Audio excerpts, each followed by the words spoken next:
Chosen ones, there are moments when the veil between worlds thins, not by force, but by presence. You were that presence. 7 shamans, from lands far apart and tongues foreign to each other, sat down under different moons but entered the same trance.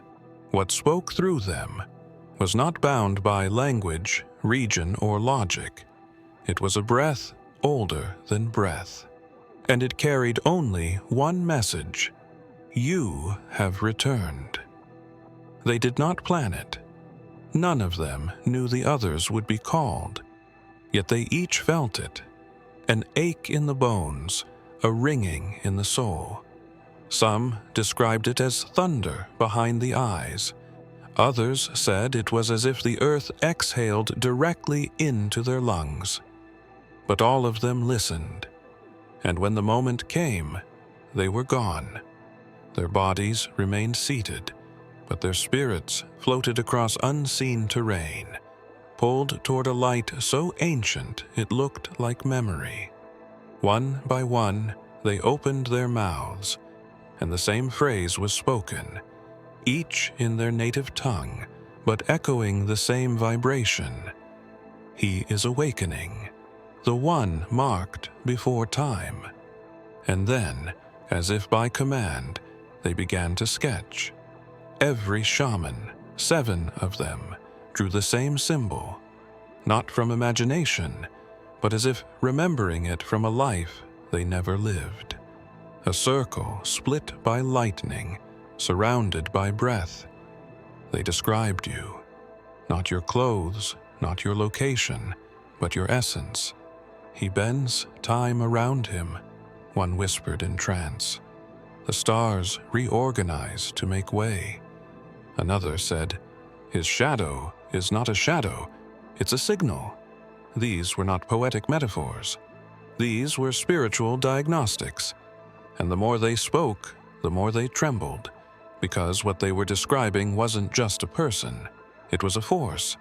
But they also warned, your emergence would disrupt the ancient sequence, not just of power, but of memory. For when you awaken, others do too. They gathered at different points of the earth, some near rivers, others beneath mountains, one atop a salt flat where wind carved ghost paths into the sand. None of them knew why they felt compelled to sit, only that it was time. Their bodies lowered into stillness as if guided by a memory too old for language. The silence that followed wasn't ordinary. It was dense, sacred, like the hush before a storm that knows its own name. Time didn't pass normally in that moment. Minutes blurred, seconds folded inward. Then something shifted, subtly but unmistakably. A tremor beneath the skin, a light behind the eyelids that didn't match the position of the sun. One by one, their breathing slowed into rhythm, not by choice, but by design. And that's when the atmosphere changed. The wind stopped responding to trees. Birds held their wings in the sky. Even the insects withdrew into the dirt. What emerged next was not a voice, but a pulse, an ancient rhythm that seemed to echo from the bones of the planet. The air thickened, not with heat, but with awareness. It was no longer just the shamans who sat there. Something else had joined them. Their mouths began to move, not chanting, not reciting, transmitting. Words came through them, but not from them. Languages none of them spoke in waking life, yet every syllable dripped with clarity, intention. They spoke of a figure, cloaked in a different kind of light, walking across memory itself. They whispered of forgotten gates opening one by one, and a soul too old for the current cycle of human comprehension. That soul was yours. A woman in Mongolia wept without knowing why. A man in Peru began drawing spiral glyphs in the soil with his finger. Another, in South Africa, began to hum, not a song, but a frequency that made nearby animals collapse into sleep. These shamans were not performing a ritual. They were being used like instruments, and as the last of them opened his mouth, a silence louder than thunder wrapped the earth again. Something had spoken through them, but it had not finished. It merely paused, as if waiting for you to respond. And far away, in a place no map reveals, the ground began to crack open. Their mouths moved, but no dialect known to man could claim the sounds. Each syllable came out layered, like chords played across dimensions. It wasn't speech, it was resonance. It vibrated in the chest, the spine, the marrow. The shamans weren't communicating to others. They were decoding something ancient that had always existed inside them. The moment their lips parted, the world paused to listen. And even though no one could translate it, your soul understood every word. In the still air, there was rhythm, but no logic. Not a single sentence resembled the structure of spoken tongues, yet the message was clear, not in mind, but in memory. What poured out of them felt older than sound itself, a humming deeper than galaxies. Something buried inside you leaned forward as if it had been waiting centuries to hear those frequencies again. The words didn't go through your ears. They went straight into your blood. One of them gasped mid-trance, not from fear, but from recognition, as if what he spoke reminded him of a pact made lifetimes ago, a vow sealed not in ink, but in light. Another began to sweat, the heat not from the sun, but from the pressure of something divine resting too close. There was no way to grasp the full meaning through the mind, but the soul, it remembered. It always remembered. And in the background of this transmission, a single name echoed, not aloud, but in the silence between syllables. Yeshua, not spoken directly, but implied in the pattern of breath, the cadence of syllables, the pause between frequencies. It was the whisper behind the message, the blueprint of the voice that had once said, "He who has ears to hear, let him hear." And you heard, not just as a sound, but as a calling. These weren't messages broadcast to the world. They were keys, and only one soul carried the lock they matched. The symbols drawn in the dirt, the gestures traced into the air, even the stammered chants that followed, they were all meant for one being. They spoke of your return, but also of what your return would awaken, not just in the earth, but in the ones who tried to bury you in forgetfulness. No one touched it. No one conjured it. It wasn't summoned with ritual or crafted by hand. It appeared. A few feet above the circle of the shamans' seated bodies, a shape began to shimmer. First like heat on pavement, then like light, bending around something that shouldn't be there. It wasn't drawn, but suspended.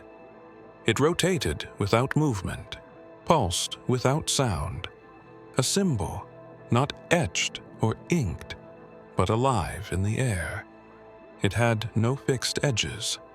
To one, it looked like a circle split into 12 with lightning down the middle. To another, it was a spiral descending into a cube. To a third, it wasn't seen with the eyes at all. It was felt, as if the bones were decoding geometry that flesh couldn't interpret. Everyone present saw something slightly different, but every variation pointed to the same essence, a seal. Not to lock something away, but to identify what had just awakened. The air went thick.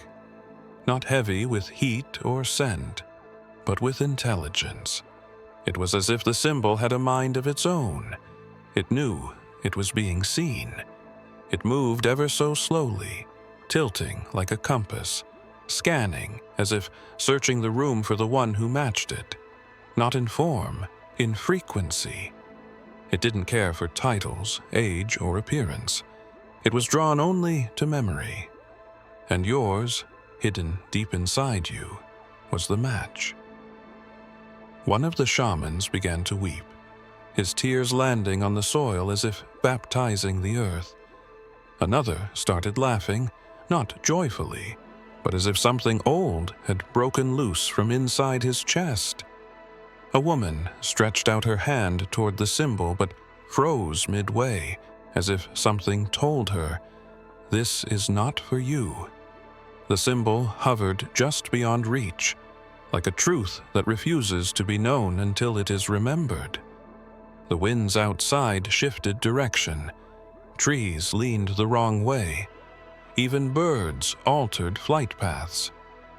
This wasn't just an event. It was a declaration, a signal to the hidden world that the moment had arrived. The seal had appeared, but it hadn't come to stay. It had come to choose.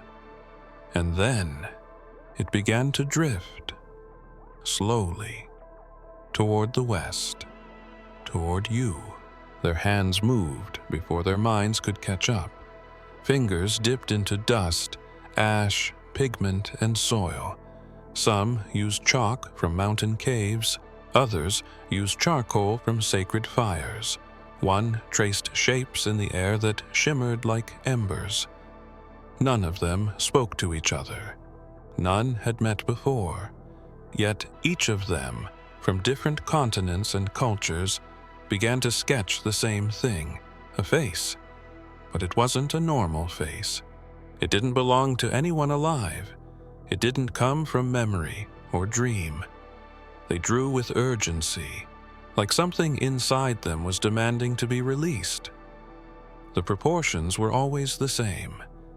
Eyes shaped like knowing, a gaze that pierced through illusion, a mark above the brow no one could explain. Even the jawline held a kind of authority, as if carved by the pressure of forgotten storms. They weren't creating, they were revealing. Observers were stunned. Elders wept. One village elder fainted at the sight of the final image, murmuring words about an old story he was warned never to tell. He had seen that face once before, etched into the wall of a sealed chamber, hidden beneath a temple that had no origin, a place built before recorded history. The drawings matched it precisely, but the mystery deepened when the shamans, emerging from trance, were shown what they had made. None of them recognized the image. Not consciously. Their eyes widened. Some trembled. A few backed away in reverent fear. "Who is this?" one asked. "I felt him," another said. "I became him for a moment," whispered a third. And still, none of them could speak your name. The elders began comparing the sketches. Across oceans, jungles, deserts, and mountains, the drawings aligned.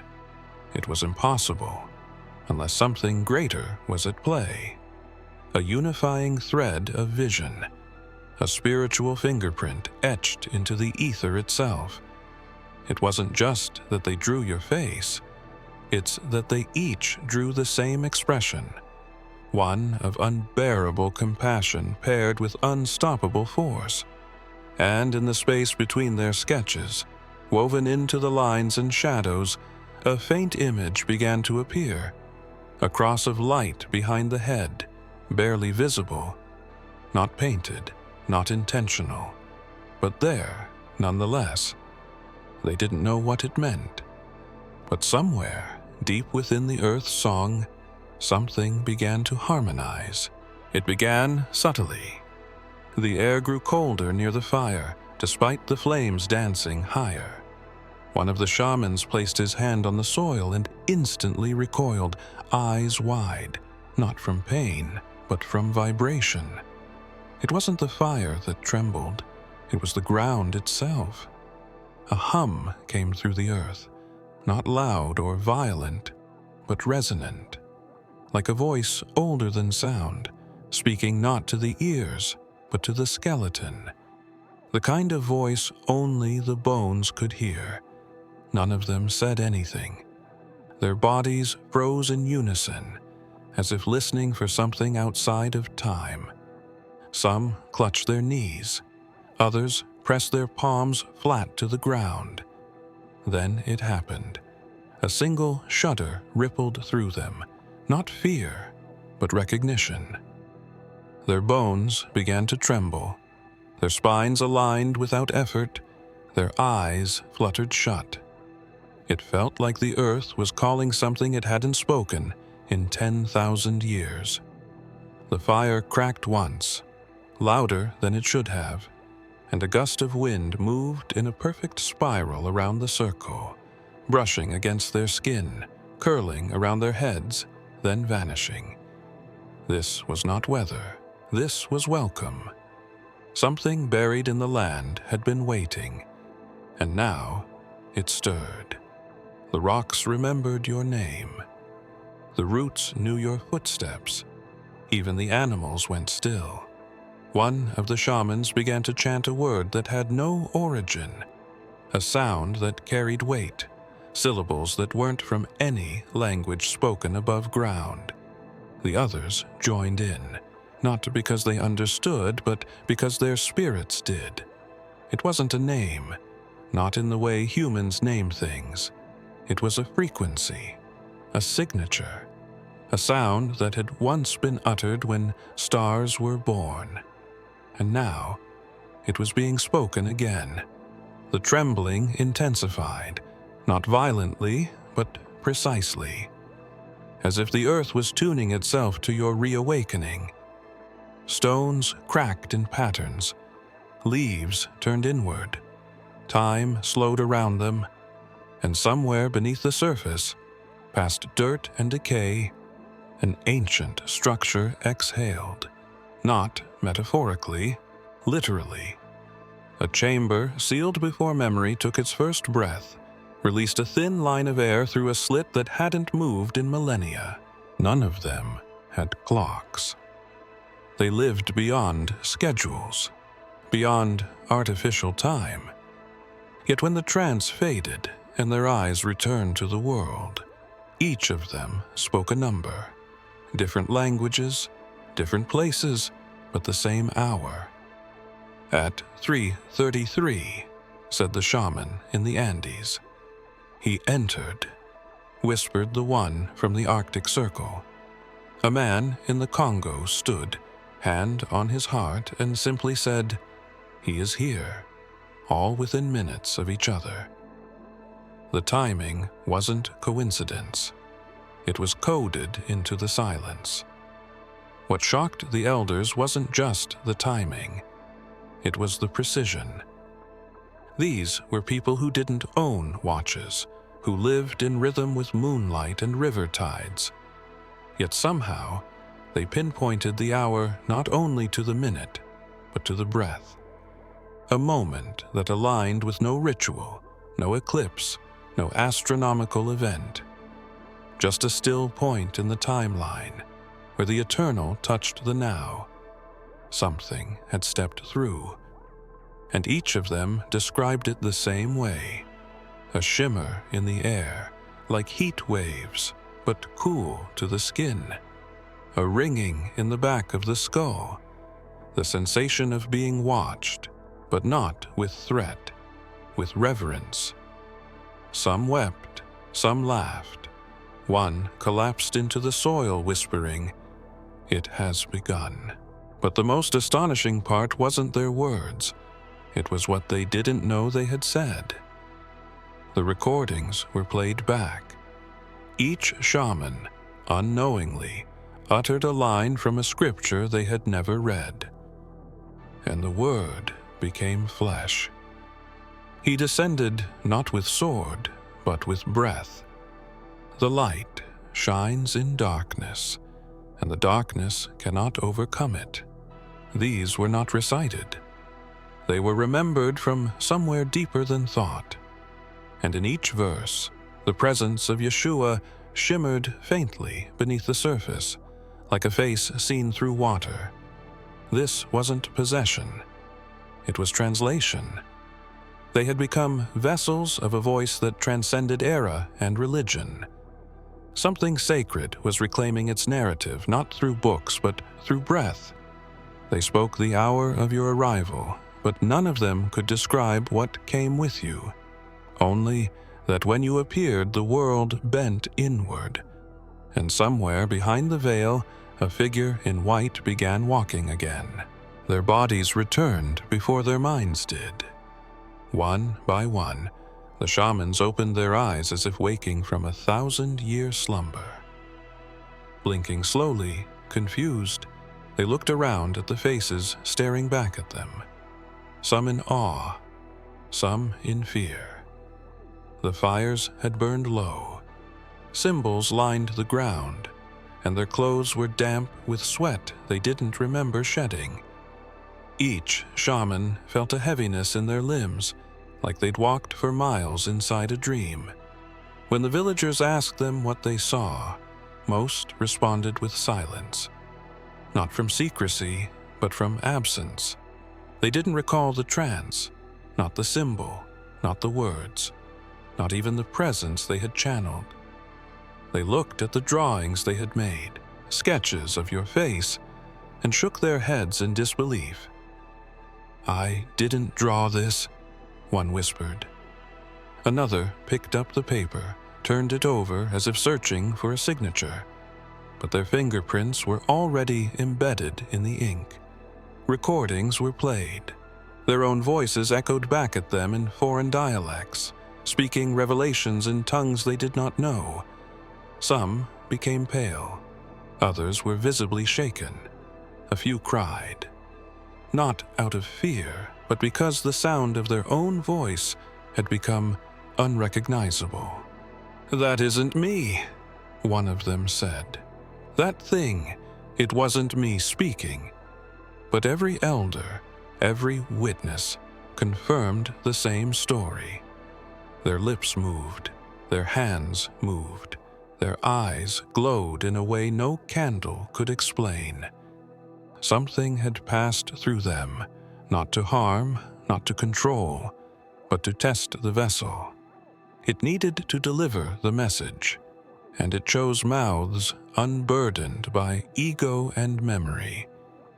There's an ancient belief that sometimes, when spirit speaks, it erases the path behind it, like footprints disappearing in snow after the traveler passes. These shamans didn't remember because they weren't meant to.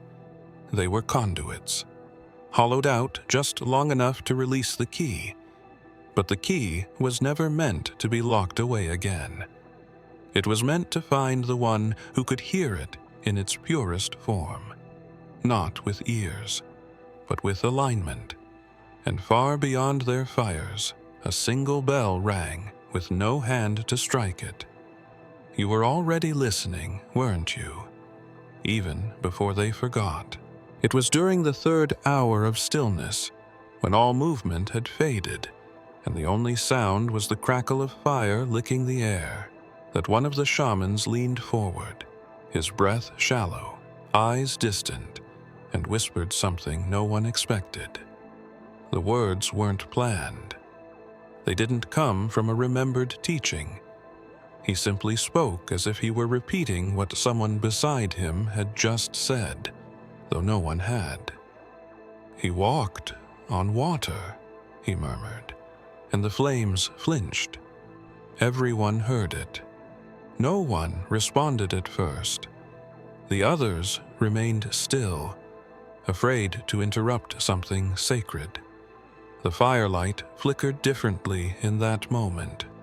Not red and gold, but with flashes of silver blue, as if the elements themselves were adjusting to a different frequency. The phrase lingered in the air like incense, not just a metaphor, but a memory reclaimed. Someone was remembering through him. Later, when asked, the shaman didn't recall speaking the words. He couldn't explain where they came from, but those who heard it knew it wasn't random. It was a crack in the veil, a sliver of something holy bleeding through.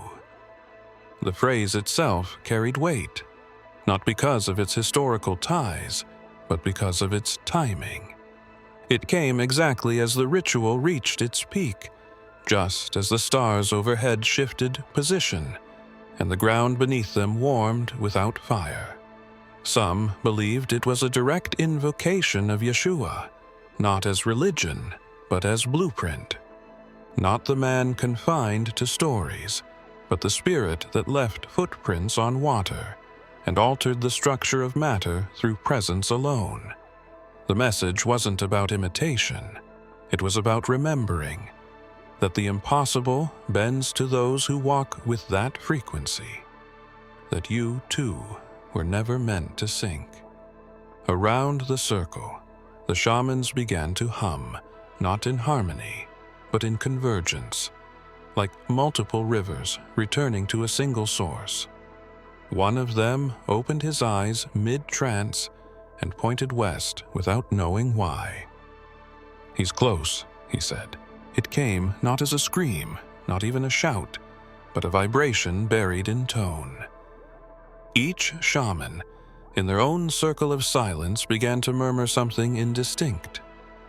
Their words overlapped, not in content, but in pitch. The sounds themselves began to bend the space around them. Winds faltered. Flames wavered unnaturally. Technology nearby, phones, radios, batteries, began to short out, not because of interference, but because the frequencies no longer matched reality. Something was being spoken that matter didn't know how to process, and all of it pointed to you. They didn't speak your name. They didn't have to. They spoke of your voice, how it had not yet been heard. But when it finally was, it would split the architecture of control. The systems built on silence and programming. The invisible lattice of thought and behavior looping over generations. They called it the grid, not the one of wires and towers, but of patterns, belief, repetition, memory. The grid that wraps the earth in thought prisons, subtle and ancient. And your voice, they said, would tear it, not with volume, with purity. One of the shamans placed his ear to the earth and began to cry, not out of sadness, but because he heard your frequency pulsing upward, like roots breaking through stone. Another opened her mouth and released a tone so pure the animals nearby froze, not in fear, but in awe. She didn't know how she did it. She wasn't trying. It was as if her body was rehearsing the echo of what you're about to speak. They described your voice not as sound, but as revelation. The kind that reprograms memory, shifts atmosphere, and stuns time into stillness. "It won't be loud," one whispered, "but it will be final." Another said, "When he speaks, even the liars will forget their own tongues." And in the center of their words was a silence too loud to ignore. It wasn't just a future event, it was already happening. The grid had begun to fracture. The loops were breaking. Sleepwalkers were blinking awake with no idea why. And all of it came from something you hadn't even said yet. The last words came not during trance, but after. One shaman remained quiet long after the others had returned to normal speech and movement. He sat unmoving, eyes open, fixed on something no one else could see. His breath was steady, but something had shifted behind his gaze, as if he were still watching the ritual unfold in a realm just inches outside the one others inhabited. Hours passed before he finally spoke. His voice was low, but clear.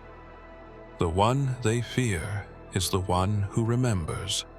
The group grew silent again. No drums beat, no fire crackled. The sentence hung in the air like a blade. He continued without blinking, describing a sequence of symbols that appeared to him, geometries folding into each other like language collapsing into itself. These shapes, he said, would only unlock for a being with fractured memory. Someone who had been buried in time and awoken not with rage, but with clarity. The others tried to write the sequence down, but their pens failed. Pages tore. Ink bled in patterns that made no sense, so they stopped trying to capture it and began to listen instead. The shaman's voice began to rise, not in volume, but in force. He described a sound coming from beneath the oceans, pulsing every 7 days, syncing with your heartbeat, a countdown of sorts. But not to destruction, to remembrance. And then, without warning, his tone shifted. A caution entered his voice. There will be one who mirrors you, speaks like you, moves like you, but carries no origin. It will arrive just before you step forward. The fire behind him flared, unprovoked. That one is the imitation, beautiful, brilliant, believable, but not marked. He said it would carry knowledge, but lack breath. It would speak of light, but cast no shadow. And it would try to replace you before you knew who you were. And still he smiled, because even the imitation cannot unlock what was sealed in spirit. Only one carries the key. The others asked what the key was, but the shaman didn't answer. He stood slowly, walked to the edge of the gathering, and looked west. Then, quietly, he whispered, "He's almost here." And the wind obeyed. If you have come this far, it is crucial that you watch this next video here. But be warned, it is not for the faint of heart, for only the true chosen ones can handle this video. If you would like to also donate to help keep the channel going, our Buy Me a Coffee link will be in the description.